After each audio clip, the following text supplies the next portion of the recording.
এই সম্পদ বিবরণী দাখিল আপনারা এখন দেখেন কর্মকর্তা কর্মচারী বলে না, এখন সবাইকে বলা হয় কর্মচারী।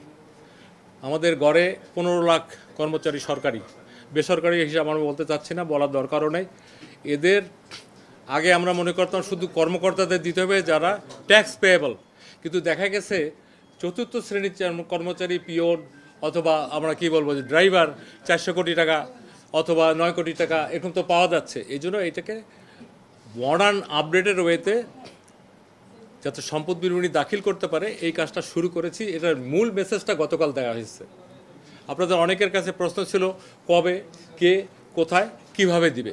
এখন যদি এগুলো জানতে চান আমি একটু একটু করে বলতে পারি। আচ্ছা, প্রথমত হলো এই কাজটা যেহেতু আমরা দুর্নীতি বলতে দুদক বুঝি, গতকাল আমার এখানে দুদকের সেক্রেটারি সাহেব আসছিলেন, আপনারা ওনাকে তো বিট করেন। এটা আমরা একটা উপকমিটি জনপ্রশাসনের সব কিছুর উপরে একটা কি বলবো গার্জিয়ানশিপ দিতে হয়। তো এখানে দুর্নীতি দমন কমিশনের সেক্রেটারি সাহেবকে আহ্বায়ক করে 5 সদস্য একটা কমিটি অলরেডি করে দেওয়া হয়েছে। তারা যেহেতু এখনও ফিল্ডে যায়নি, আমি সদস্যদের নাম বলবো। এখানে আছে দুর্নীতি দমন কমিশনের সচিব মহোদয়, এনবিআরের একজন প্রতিনিধি, অর্থ বিভাগের একজন প্রতিনিধি, সিএনএ আমরা যে কম্পিউটার অ্যান্ড অডিটর জেনারেল বলি ওনার একজন প্রতিনিধি, এবং এই মন্ত্রণালয়ের শৃঙ্খলা ও তদন্ত আমাদের যে উইং আছে, এটা উইং চিফ আগে বলতো জয়েন্ট সেক্রেটারি, এখন এডিশনালি থাকে, উনি এটার মেম্বার সেক্রেটারি। এই কমিটি করে দেওয়া হয়েছে, তাদের একটা টাইমলাইন আমরা দেবো, একটা ন্যূনতম সময় তারা কি করবে, একটা ফরম্যাট রেডি করবে। অনেকে বলে যে আমি ট্যাক্স রিটার্ন দিই 10B ফর্ম, এটা দিলেই তো হয়ে যায়। তো ট্যাক্সেবল ইনকাম তো সবারই না। ওই ড্রাইভার পিয়নের কি ট্যাক্সেবল ইনকাম, তার ইটিন আছে, অথচ তার ইনকাম তো কোথায় কী হয়ে গেছে। তা আমাদের কাছে গভর্নমেন্টের এই আমরা কি বলবো অভ্যর্থনের পরে যে আমাদের দ্বিতীয় স্বাধীনতার পরে যে সরকার, তারা যে এজেন্ডা আছে, তার আমাদের একটা আছে, আমরা বহুবার শুনছি এই কথাটা, zero tolerance, but we mean it. আচ্ছা, একটা মেসেজ প্রথমেই যাবে যখনই আপনার সম্পদ বিবরণী ফর্ম দিবেন, এর বাইরে কী কী থাকলো পরে দেওয়ার সময় তো আপনি একটু সচেতন হবেন। দুর্নীতি প্রতিরোধে এটা প্রথম কাজ হবে কি না বলেন, এটা একটা মেসেজ যে I have to pay my wealth statement. শুধু ব্যাঙ্ক অ্যাকাউন্ট না, এর সাথে কোথায় কী আছে, জমি জমা সঞ্চয়পত্র, মানে আমি যদি সম্পদের বিবরণ দেই, এই কমিটিটা যখন হবে, টিওআর হবে, কবে কোথায় কে কীভাবে জমা দেবে, তখন আমরা ওই তালিকাও দিয়ে দেবো সম্পদের মধ্যে কী কী। দুদকে যে সম্পদ বিবরণী আছে ওখানে দেখবেন আপনার অস্ত্র যদি থাকে ওটা ওখানে লিখতে হয়। আমি অন্য আর বিষয়ে গেলামই না। তো এই জন্য আমার মনে হয় যে এই বিষয়টা এখন খুবই জরুরি এবং মেসেজটা দেওয়া দরকার যে কার কত কী সম্পদ, এটা দিলে আমি মনে করি পরিবারগুলো সেভ হবে। আজকে যে এই ম্যাসাকার সবচেয়ে এফেক্টেড কে হয়েছে, যে ভোগ করছে সে হয়নি, তার পরিবার আমাদের কেন্দ্রবিন্দু। অ্যান্ড আমরা যদি এই কথা বলি, oldest organisation in the world is family. এর চেয়ে বড় প্রাচীন প্রতিষ্ঠান আর কিছু নাই। আমরা একটা মন্ত্রণালয় আসছি, এটা একটা প্রতিষ্ঠান। আপনারা এখানে সাংবাদিকরা আসছেন, এক একটা মিডিয়ার প্রতিনিধিত্ব করতেছেন, যারা প্রিন্ট মিডিয়ায় আসছেন তারা একটা প্রতিনিধিত্ব করতেছেন। তো ওই জায়গাটা যদি ঠিক থাকে তাহলে কি আপনার শান্তি লাগবে না? আমরা যাতে শান্তিতে মানুষ ঘুমাইতে পারে, তারা যাতে একটা স্বাচ্ছন্দ্য জীবনযাপন করে, এবং আমরা সামাজিক জীব, একজন দুর্নীতি করে যখন অনেক বড় হয়, পাশের অফিসারটা থাকে, তাই সে সামাজিকভাবে সেও নিগৃহীত হয়। সমাজ এখন এমন একটা পর্যায়ে গেছে, এদেরকে আরও ডিগ্রেডেশন করে, তুমি আয় করতে পারো না। কিন্তু এটা থেকে আমরা নিষ্কৃতি চাই। দিন শেষে এবারও প্রমাণিত হইল, যার সম্পদ কম, যার স্বচ্ছতা আছে, যার লোভ নাই, সেই সুস্থ স্বাভাবিক জীবনযাপন করছে। এই সূত্রে একটা কথা বলি, সরকার তো বহুবার চেঞ্জ হয়েছে, এইভাবে কেউ পালায়? বাইতুল মোকাররমের খতিব কেন পালাবে? উনিও তো পালাইছে। আমার ব্যাচমেট, আমি তো অনেক আগে চলে গিয়েছিলাম, সরকার এখানে এনেছে, সরকার আমাদেরকে জনগণের কাজ করার জন্য, আমি তো পালাইনি। আমার ব্যাচমেটরা যারা মাননীয় সংসদ সদস্য হয়েছেন রিটায়ার করার পর, তারাও পালাইছে। সংসদ সদস্য হয়েছে আমার ব্যাচমেট কয়েকজন, টিকিটের এমপি। আপনাদের কাছে আমি জানি না what is the message, by I am talking very hard and reality, যেটা আমরা দেখছি। দ্বিমত থাকতে পারে, কিন্তু this is the reality. 15 lakh হলো কর্মচারী। কর্মচারী বলতে একদম যদি সিনিয়র সচিব ঢোকেন অথবা ক্যাবিনেট সেক্রেটারি মনে করেন, মুখ্য সচিব থেকে একটা পিয়ন, চৌকিদার, ড্রাইভার। কিন্তু বিষয়টা ছিল স্যার পরিবার এটার সাথে কোনোভাবে যুক্ত হবে কিনা, কারণ আমরা দেখি যে স্ত্রীর নামে একজন সম্পদ করেন এবং সাফার করেন আলটিমেটলি তার স্ত্রী বা অন্য আত্মীয় স্বজনরা, সেই জিনিসটাও এখানে আপনারা ইনক্লুড করবেন। এখন আমি যদি বলি স্ত্রী তো সাবালক, তাই না, এবং ওনার ইটিন আছে, ওনার কেসটা উনি নিজে ফেস করবেন। আর যদি মনে করেন, অনেক সময় এটা আমি নিজেও ফেস করেছি, দেখেছি যে সবাই নিয়ে একটা সাইন নেয়, উনি জানেও না কিসে সাইন দিল, দেখা গেলো তার নামে 10 কোটি টাকা জমা হয়েছে, তার নামে দামি একটা গাড়ি আসছে। মানে দিজ আর সো থিং। আপনার কথাটা এই জন্য বলি, না জেনে অনেক অফিসার, অনেক স্পাউস বলবো rather I can say, sufferer হয়। যাতে না হয় তার জন্য, এবং পরিবারের স্বচ্ছতা থাকতে হবে। আপনার ইনকাম কত, আপনার ছেলে মেয়ে, বাবা, ওয়াইফ, বাবা মা সবার জানতে হবে। গোপন বলে কিছু নাই, এই জায়গা থেকে সরে আসতে হবে। এবং আমি এখানে জয়েন করার পর কানে কানে কথা, গোপন কথা, এগুলো অ্যালাউ করি না।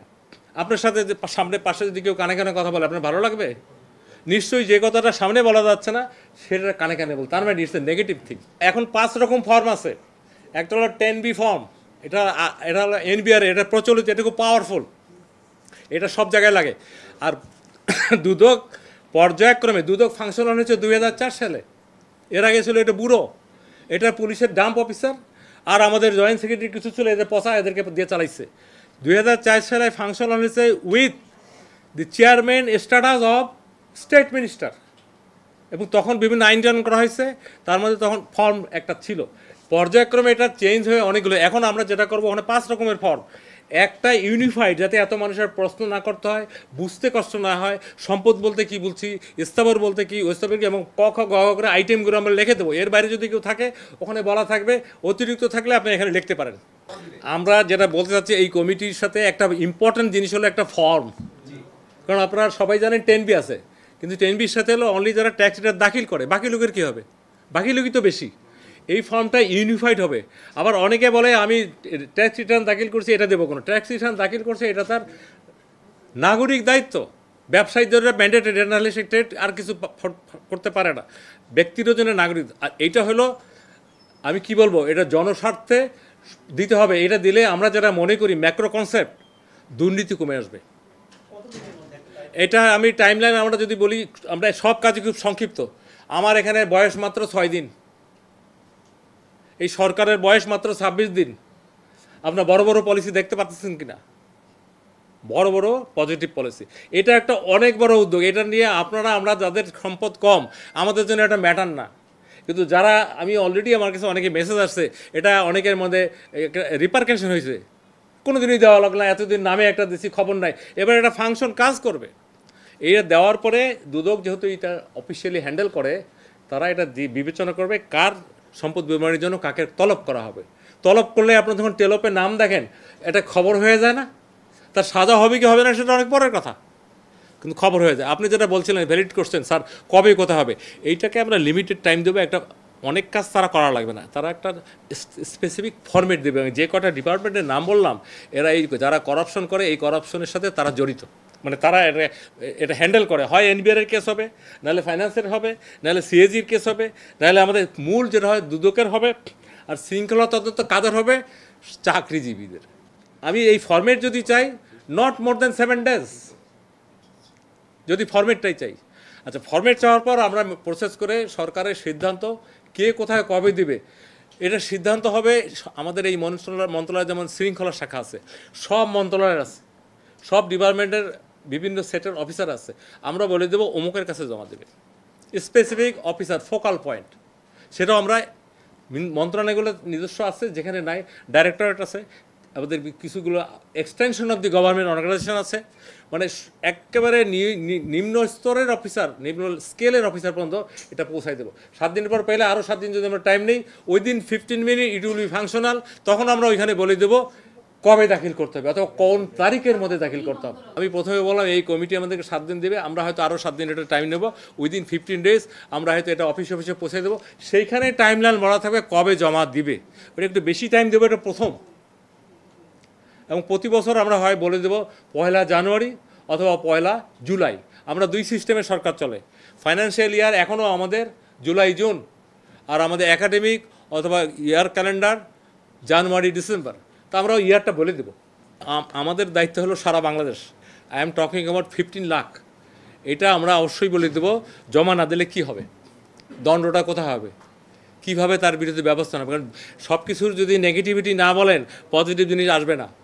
ওরা যদি বলে জমা না দিলেও আমি যা, তাহলে দেবো কেন? জমা না দিলে খবর আছে, এবার সোজা কথা, আইনানুগ খবর। খবরটা আমরা ওই চিঠি যখন দেবো তখন দিয়ে দেবো। ওই চিঠির মধ্যে খবরটা দেওয়া থাকবে। শাস্তি হবে, শোনেন, আপনারা তো এতদিন অনেক কথা বলছেন, এই সেই $0 হাতি ঘোড়া, এই সমস্ত শুনে আমার লাভ নেই, বলতেও চাই না আমি।